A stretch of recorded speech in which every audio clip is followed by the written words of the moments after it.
வணக்கம் நண்பர்களே. Last week நம்ம பக்கத்து ஊரில் மகாசக்தி மாரியம்மன் அந்த அம்மனுக்கு கும்பாபிஷேகம் செஞ்சுருந்தாங்க. பொதுவாக கும்பாபிஷேகத்தில் கலந்துக்கிறது அப்படிங்கிறது ரொம்ப ரொம்ப விசேஷம். காரணம் என்ன அப்படின்னா, பலவிதமான சக்தி வாய்ந்த பூஜைகள் யாகங்கள் செஞ்சு கோவிலில் இருக்கக்கூடிய இறை சக்தியை புதுப்பிக்கிற நாள். இந்த சமயங்களில் எல்லா இறை சக்திகளும் கோவிலில் அதை சுற்றி இருக்கிற இடங்கள்லையும் நிறைஞ்சிருக்கும்னு சொல்லுவாங்க.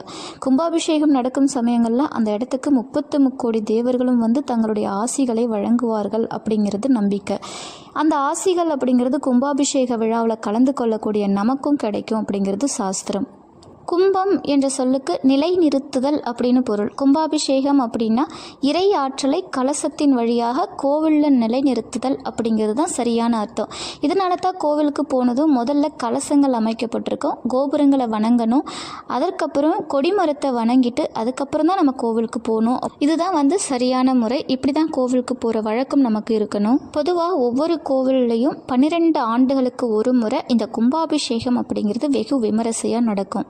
யாக பூஜையில் வச்சு பலவிதமான சக்தி வாய்ந்த மந்திரங்கள் ஓதப்பட்டு புனித நீர் கலசங்களில் ஊற்றப்பட்டு கும்பாபிஷேகம் நடத்தப்படுது. பொதுவாக கோவில்களில் உள்ள தெய்வ விக்கிரகங்கள் இந்த கலசங்களின் வழியாகவே அளவிட முடியாத இறை சக்தியை பெறுகின்றன அப்படிங்கிறது ஐதீகம். அப்படிப்பட்ட இறை சக்தியை பெறுவதற்காக ஊற்றப்படும் புனித நீரின் சில துளிகள் நம்ம மேலே பட்டா கூட அந்த புனித நதிகளில் நீராடிய பலன் கிடைக்கும் அப்படின்னு சொல்லப்படுது.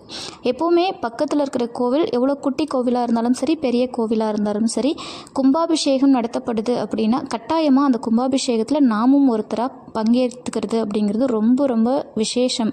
ஒரு கும்பாபிஷேகத்துக்கு நம்ம போயிட்டு வரோம் அப்படின்னா எல்லா தெய்வங்களையும் ஒரு சேர வழிபட்டதற்கு சமம். அது மட்டும் இல்லை, புனித நதிகளில் நீராடியதற்கு சமம்னு சொல்லுவாங்க.